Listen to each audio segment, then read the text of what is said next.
Hi friends, ನಮ್ಮ real grow Kannada ಚಾನಲ್ಗೆ ಸ್ವಾಗತ. ಇಂದು ನಾವು 5 ಇಂಟ್ರೆಸ್ಟಿಂಗ್ ಫ್ಯಾಕ್ಟ್ಗಳ ಕುರಿತು ತಿಳಿದುಕೊಳ್ಳುತ್ತಾ ಹೋಗೋಣ.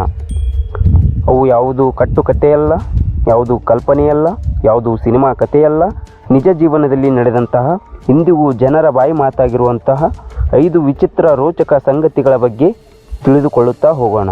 ಈ ವಿಡಿಯೋವನ್ನು ಕೊನೆಯವರೆಗೂ ನೋಡಿ, ಏಕೆಂದರೆ ಕೊನೆಯ ಸಂಗತಿ ನೀವು ಊಹಿಸದಷ್ಟು ಅಚ್ಚರಿಯಾಗಿದೆ. Fact number 1. ರಾಜಸ್ಥಾನದ ಜೈಸಲ್ಮೇರ್ ಹತ್ತಿರ ಒಂದು ಹಳ್ಳಿ ಇದೆ, ಅದುವೇ ಕುಲ್ದಾರ. ಸುಮಾರು 700 ವರ್ಷಗಳ ಹಿಂದೆ ಒಂದು ದಿನ ಈ ಹಳ್ಳಿಯ ಎಲ್ಲರೂ ತಮ್ಮ ಮನೆ ಬಿಟ್ಟು ಹೋದರು. ಕಾರಣ ಯಾರಿಗೂ ತಿಳಿದಿಲ್ಲ. ಆ ದಿನದಿಂದ ಇಂದಿಗೂ ಯಾರೂ ಅಲ್ಲಿ ವಾಸಿಸುವುದಿಲ್ಲ. ಅಲ್ಲಿ ರಾತ್ರಿ ಕಳೆದಂತಹ ಜನರು ಅಲ್ಲಿ ವಿಚಿತ್ರ ಶಬ್ದಗಳು, ನೆರಳು, ಕಾಲಿನ ಸದ್ದು, ಬಾಗಿಲು ತಟ್ಟುವ ಶಬ್ದ ಕೇಳಿದರೆಂದು ಹೇಳುತ್ತಾರೆ. ಸರ್ಕಾರವು ಕೂಡ ಈ ಸ್ಥಳವನ್ನು ಹಾಂಟೆಡ್ ಪ್ಲೇಸ್ ಎಂದು ಘೋಷಣೆ ಮಾಡಿದೆ. ವಿಜ್ಞಾನ ಹೇಳೋದೇನೇ ಇರಲಿ, ಸ್ಥಳೀಯರು ಹೇಳೋದು ಒಂದೇ, ಈ ಹಳ್ಳಿ ನಿಗೂಢವಾಗಿದೆ ಅಂತ. Fact number 2. ಭಾರತದಲ್ಲಿ ಮಾತ್ರ ಕಂಡುಬರುವ ವಿಚಿತ್ರ ಸಂಪ್ರದಾಯಗಳು. ಭಾರತದ ಸಂಸ್ಕೃತಿ ತುಂಬ ವೈವಿಧ್ಯಮಯವಾಗಿದೆ ಎಂದು ನಮಗೆಲ್ಲರಿಗೂ ಗೊತ್ತು. ಆದರೆ ಕೆಲ ಸಂಪ್ರದಾಯಗಳು ಜಗತ್ತಿಗೆ ವಿಚಿತ್ರವಾಗಿ ತೋರುತ್ತವೆ. ಮಳೆ ಬರಬೇಕೆಂದು ಕೆಲ ಹಳ್ಳಿಗಳಲ್ಲಿ ಹಾವು ಮತ್ತು ಹಾವಿಗೆ ಮದುವೆ ಮಾಡಿಸುತ್ತಾರೆ. ಮತ್ತೊಂದು ಕಡೆ ಬಾಬಾ ಅಥವಾ ದೇವರ ಪ್ರತಿಮೆಗೆ ಮದುವೆ ಮಾಡಿಸುವಂತಹ ಪದ್ಧತಿಯೂ ಇದೆ.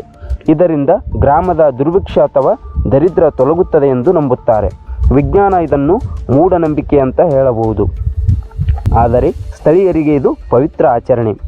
ಸತ್ಯ ಏನಾದರೂ ಇರಲಿ, ಇವು ಭಾರತವನ್ನು ವಿಶಿಷ್ಟವನ್ನಾಗಿಸುತ್ತವೆ. Fact number 3. ಭಾರತದ ಅಪರಾಧದ ಇತಿಹಾಸದಲ್ಲಿ ಹಲವಾರು ಪ್ರಕರಣಗಳು ಇಂದಿಗೂ ರಹಸ್ಯವಾಗಿಯೇ ಉಳಿದಿವೆ. ಉದಾಹರಣೆಗೆ 2008ರ ಆರುಷಿ ಹೇಮರಾಜ್ ಹತ್ಯೆ ಪ್ರಕರಣ. ಪೋಷಕರು ತಪ್ಪಿತಸ್ಥರ ಅಥವಾ ಇನ್ನೊಬ್ಬರ ಎಂಬುದು ಸಂಪೂರ್ಣವಾಗಿ ಇಲ್ಲಿವರೆಗೂ ಸ್ಪಷ್ಟವಾಗಲಿಲ್ಲ. ಇಂತಹ ಪ್ರಕರಣಗಳು ಜನರ ಕುತೂಹಲ ಹೆಚ್ಚಿಸುವುದರ ಜೊತೆಗೆ ನ್ಯಾಯ ವ್ಯವಸ್ಥೆಯ ಮೇಲೆ ಪ್ರಶ್ನೆಯನ್ನು ಎತ್ತುತ್ತವೆ. ಇಂದಿಗೂ ಕೆಲ ಕುಟುಂಬಗಳು ತಮ್ಮ ಪ್ರಿಯರ ಹತ್ಯೆಗೆ ಉತ್ತರಕ್ಕಾಗಿ ಕಾಯುತ್ತಾ ಕೂರುವಂತಹ ಪರಿಸ್ಥಿತಿ ಇದೆ. Fact number 4. ಭಾರತದ ನಿಜವಾದ ರಹಸ್ಯ ದ್ವೀಪಗಳು. ಅಂಡಮಾನ್ ಸಮುದ್ರದಲ್ಲಿ ಒಂದು ದ್ವೀಪ ಇದೆ, ಅದುವೇ ನಾರ್ತ್ ಸೆಂಟಿನಲ್. ಇಲ್ಲಿ ವಾಸಿಸುವ ಸೆಂಟಿನಲೀಸ್ ಜನಾಂಗಕ್ಕೆ ಹೊರಗಿನವರೊಂದಿಗೆ ಯಾವುದೇ ಸಂಪರ್ಕವಿಲ್ಲ. ಅವರು ಹೊರಗಿನವರನ್ನು ಕಂಡರೆ ಬಿಲ್ಲು ಬಾಣದಿಂದ ದಾಳಿ ಮಾಡುತ್ತಾರೆ. ಸರ್ಕಾರವು ಅವರ ಜೀವನ ಶೈಲಿಯನ್ನು, ಅವರ ಸಂಸ್ಕೃತಿಯನ್ನು ಕಾಪಾಡಲು ದ್ವೀಪ ಪ್ರವೇಶವನ್ನು ನಿಷೇಧ ಮಾಡಿದೆ. Fact number 5. ಭಾರತವು ಪ್ರಕೃತಿ ಸಂಪತ್ತಿನಿಂದ ತುಂಬಿದ ದೇಶ.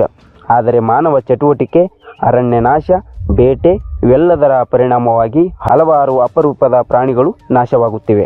ಹಿಮಚೀತ ಒಂದು ಕಾಲದಲ್ಲಿ ಹಿಮಾಲಯದ ಹಿಮ ಪ್ರದೇಶಗಳ ರಾಜ, ಈಗ ಕೇವಲ 50-60 ಮಾತ್ರ ಉಳಿದಿವೆ. ಲಯನ್ ಟೈಲ್ಡ್ ಮಕಾಕ್ ಪಶ್ಚಿಮ ಘಟ್ಟದ ಕಾಡುಗಳಲ್ಲಿ ಮಾತ್ರ ಸಿಗುವ ಈ ಕೋತಿ, ಇದರ ಸಂಖ್ಯೆಯೂ ಈಗ ಕ್ಷೀಣಿಸುತ್ತಾ ಹೋಗಿದೆ. ಇವುಗಳನ್ನು ಉಳಿಸಲು ಪರಿಸರ ಕಾರ್ಯಕರ್ತರು ಹಲವಾರು ರೀತಿಯಲ್ಲಿ ಹೋರಾಡುತ್ತಿದ್ದಾರೆ. ಹಾಗೆಯೇ ನಿಮ್ಮೆಲ್ಲರ ಕರ್ತವ್ಯವೂ ಹೌದು. ಈ 5 ಸಂಗತಿಗಳಲ್ಲಿ ನಿಮಗೆ ಯಾವುದು ಹೆಚ್ಚು ಅಚ್ಚರಿಯಾಯಿತು ಕಮೆಂಟ್ ಮಾಡಿ ತಿಳಿಸಿ. ವಿಡಿಯೋ ಇಷ್ಟವಾದರೆ ಲೈಕ್ ಮಾಡಿ, ನಿಮ್ಮ ಸ್ನೇಹಿತರಿಗೆ ಹಂಚಿ. ಇನ್ನಷ್ಟು ರೋಚಕ ಕಥೆಗಳಿಗಾಗಿ ಅಥವಾ ನಿಜವಾದ ಫ್ಯಾಕ್ಟ್ಗಳಿಗಾಗಿ ನಮ್ಮ ಚಾನಲನ್ನು ಸಬ್ಸ್ಕ್ರೈಬ್ ಮಾಡೋದನ್ನು ಮಾತ್ರ ಮರೆಯಬೇಡಿ.